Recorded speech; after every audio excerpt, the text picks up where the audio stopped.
اور حقیقی مزکی کے مقام پر رکھ کر خالص حق اور خالص خیر کی وہ تعلیم دے سکے جو قرآن دے رہا ہے۔ وہ دھوکہ دینے کی خاطر بھی اگر یہ روپ دھاریں تو ان کا کام ایسی آمیزشوں سے خالی نہیں ہو سکتا جو ان کی جہالت اور ان کے اندر چھپی ہوئی شیطانی فطرت کی غمازی نہ کر دے۔ نیت کی خرابی، ارادوں کی ناپاکی، مقاصد کی خباثت لازماً اس شخص کی زندگی میں بھی اور اس کی تعلیم میں بھی جھلک کر رہے گی جو شیاطین سے الہام حاصل کر کے پیشوا بن بیٹھا ہو۔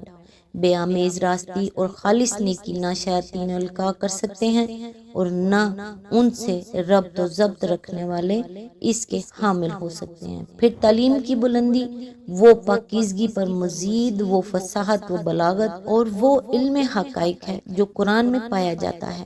اسی بنیاد پر قرآن میں بار بار یہ چیلنج دیا گیا ہے کہ انسان اور جن مل کر بھی چاہیں تو اس کتاب کی مانند کوئی چیز تصنیف کر کے نہیں لا سکتے۔ چنانچہ ارشاد ہوتا ہے کل ان اجتمعت الانس والجن علی ان یأتوا بمثل ھذا القرآن لیأتون بمثلہ ولو کان بعضهم لبعض ظہیرا۔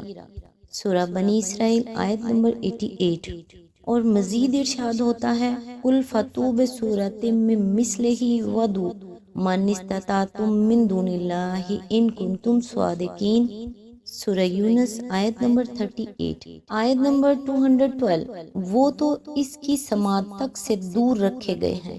اس کی تفسیر ہے یعنی اس قرآن کے القاء میں دخیل ہونا تو درکنار، جس وقت اللہ تعالیٰ کی طرف سے روح الامین اس کو لے کر چلتا ہے اور جس وقت محمد صلی اللہ علیہ وآلہ وسلم کے دل پر وہ اس کو نازل کرتا ہے، اس پورے سلسلے میں کسی جگہ بھی شیاطین کو کان لگا کر سننے تک کا موقع نہیں ملتا۔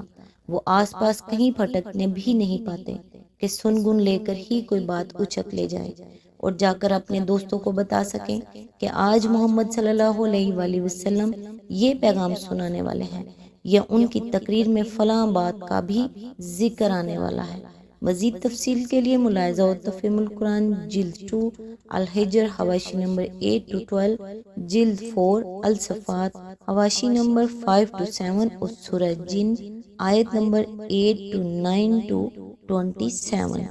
آیت نمبر 213۔ بس اے محمد صلی اللہ علیہ وآلہ وسلم اللہ کے ساتھ کسی دوسرے معبود کو نہ پکارو ورنہ تم بھی سزا پانے والوں میں شامل ہو جاؤ گے۔ اس کی تفسیر ہے اس کا مطلب یہ نہیں ہے کہ معاذ اللہ نبی صلی اللہ علیہ وآلہ وسلم سے شرک کا کوئی خطرہ تھا اور اس بنا پر آپ کو دھمکا کر اس سے روکا گیا۔ دراصل اس سے مقصود کفار و مشرکین کو متنبہ کرنا ہے کہ کلام کا مدعا یہ ہے کہ قرآن مجید میں جو تعلیم پیش کی جا رہی ہے یہ چونکہ خالص حق ہے فرما روائے کائنات کی طرف سے اور اس میں شیطانی علائشوں کا ذرہ برابر بھی دخل نہیں ہے، اس لیے یہاں حق کے معاملے میں کسی کے ساتھ رو رعایت کا کوئی کام نہیں۔ خدا کو سب سے بڑھ کر اپنی مخلوق میں کوئی عزیز و محبوب ہو سکتا ہے تو وہ اس کا رسول پاک صلی اللہ علیہ وآلہ وسلم ہے، لیکن بالفرض اگر وہ بھی بندگی کی راہ سے بال برابر ہٹ جائے اور خدائے واحد کے سوا کسی اور کو معبود کی حیثیت سے پکار بیٹھے تو پکڑ سے نہیں بچ سکتا تا بدیگرہ چرست۔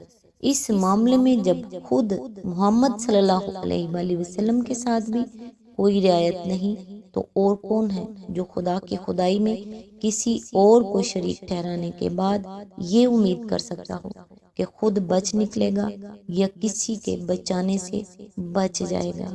آیت نمبر 214۔ اپنے قریب ترین رشتہ داروں کو ڈراؤ۔ اس کی تفسیر ہے یعنی خدا کے اس بیلاگ دین میں جس طرح نبی کی ذات کے لیے کوئی رعایت نہیں، اسی طرح نبی کے خاندان اور اس کے قریب ترین عزیزوں کے لیے بھی کسی رعایت کی گنجائش نہیں ہے۔ یہاں جس کے ساتھ بھی کوئی معاملہ ہے اس کے اوصاف یعنی میرٹس کے لحاظ سے ہے۔ کسی کا نسب اور کسی کے ساتھ آدمی کا تعلق کوئی نفع نہیں پہنچا سکتا۔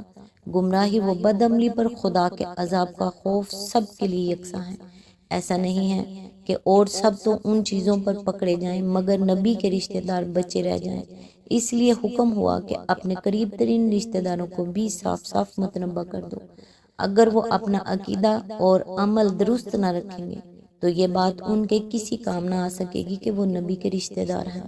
معتبر روایات میں آیا ہے کہ اس آیت کے نزول کے بعد نبی صلی اللہ علیہ وآلہ وسلم نے سب سے پہلے اپنے دادا کی اولاد کو خطاب فرمایا اور ایک ایک کو پکار کر صاف صاف کہہ دیا کہ اے بنی عبد المطلب، اے عباس، اے صفیہ رسول اللہ صلی اللہ علیہ وآلہ وسلم کی پھوپھی، اے فاطمہ محمد صلی اللہ علیہ وآلہ وسلم کی بیٹی، تم لوگ آگ کے عذاب سے اپنے آپ کو بچانے کی فکر کر لو۔ میں خدا کی پکڑ سے تم کو نہیں بچا سکتا، البتہ میرے مال میں سے تم لوگ جو کچھ چاہو مانگ سکتے ہو۔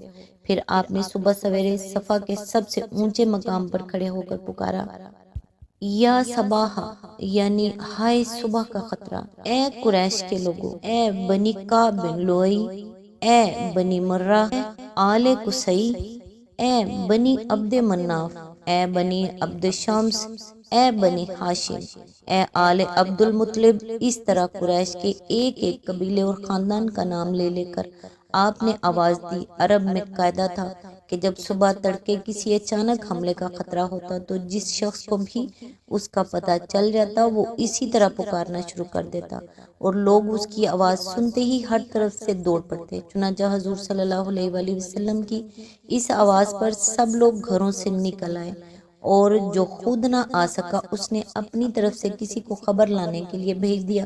جب سب لوگ جمع ہو گئے تو آپ صلی اللہ علیہ وآلہ وسلم نے فرمایا، لوگو، اگر میں تمہیں بتاؤں کہ اس پہاڑ کی دوسری طرف ایک بھاری لشکر ہے جو تم پر ٹوٹ پڑنا چاہتا ہے تو تم میری بات سچ مانو گے؟ سب نے کہا ہاں، ہمارے تجربے میں تم کبھی جھوٹ بولنے والے نہیں رہے ہو۔ آپ نے فرمایا، اچھا تو میں خدا کا سخت عذاب آنے سے پہلے تم کو خبردار کرتا ہوں، اپنی جانوں کو اس کی پکڑ سے بچانے کی فکر کرو، میں خدا کے مقابلے میں تمہارے کسی کام نہیں آ سکتا۔ قیامت میں میرے رشتہ دار صرف متقی ہوں گے۔ ایسا نہ ہو کہ دوسرے لوگ نیک اعمال لے کر آئیں اور تم لوگ دنیا کا وبال سر پر اٹھائے ہوئے آؤ۔ اس وقت تم پکارو گے، یا محمد صلی اللہ علیہ وآلہ وسلم، مگر میں مجبور ہوں گا کہ تمہاری طرف سے منہ پھیر لوں۔ البتہ دنیا میں میرا اور تمہارا خون کا رشتہ ہے اور یہاں میں تمہارے ساتھ ہر طرح کی صلہ رحمی کروں گا۔ اس مضمون کی متعدد روایات بخاری، مسلم، مسند احمد، ترمذی، نسائی اور تفسیر ابن جریر میں حضرت عائشہ، حضرت ابو ہریرہ، حضرت عبداللہ بن عباس، حضرت زہیر بن عمر اور حضرت قبیصہ بن مخارق سے مروی ہیں۔ یہ معاملہ صرف اس حد تک نہ تھا کہ قرآن میں انذر عشیرتک الاقربین کا حکم آیا اور حضور صلی اللہ علیہ وآلہ وسلم نے اپنے رشتہ داروں کو جمع کر کے بس اس کی تعمیل کر دی۔ دراصل اس میں جو اصول واضح کیا گیا تھا وہ یہ تھا کہ دین میں نبی اور اس کے خاندان کے لیے کوئی امتیازی مراد نہیں ہے جن سے دوسرے محروم ہوں۔ جو چیز زہر قاتل ہے وہ سب ہی کے لیے قاتل ہے۔ نبی کا کام یہ ہے کہ سب سے پہلے اس سے خود بچے اور اپنے قریبی لوگوں کو اس سے ڈرائے، پھر ہر خاص و عام کو متنبہ کر دے کہ جو بھی اسے کھائے گا ہلاک ہو جائے گا، اور جو چیز نافع ہے وہ سب ہی کے لیے نافع ہے۔ نبی کا منصب یہ ہے کہ سب سے پہلے اسے خود اختیار کرے اور اپنے عزیزوں کو اس کی تلقین کرے تاکہ ہر شخص دیکھ لے کہ یہ واعظ و نصیحت دوسروں ہی کے لیے نہیں ہے بلکہ نبی اپنی دعوت میں مخلص ہے۔ اسی طریقے پر نبی صلی اللہ علیہ وآلہ وسلم زندگی بھر عامل رہے۔ فتح مکہ کے روز جب آپ شہر میں داخل ہوئے تو آپ نے اعلان کیا کہ زمانہ جاہلیت کا ہر سود جو لوگوں کے ذمہ تھا میرے ان قدموں تلے رونٹ ڈالا گیا، اور سب سے پہلے جس سود کو میں ساقط کرتا ہوں وہ میرے چچا عباس کا ہے۔